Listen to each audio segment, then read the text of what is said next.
The market sort of That's shifts, the point, takes though, care of that. that this regulation is not of a broker-dealer. It's not of the candidate. It's of voters. So it's not a direct regulation. But going back to your margin of victory, in the case where we decided that a campaign ad had standing, in that case, there were affidavits that said these ads increase the amount of revenue we receive or can decrease it. So there was an affidavit that said that.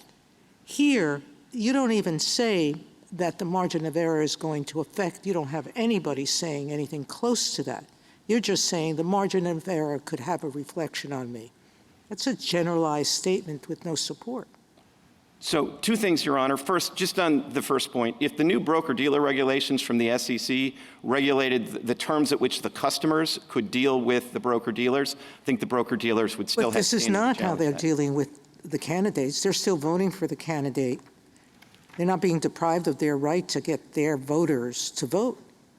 Well, So I'm not sure the analogy doesn't work for me, Mr. Clement. well, But let's go back to my point that I'm not sure that someone who says to the court below that his, quote, injury is not based on the risk of losing the election, seems to me that he's foregone that argument here, as he did below, and that the question becomes whether this margin of victory issue is enough.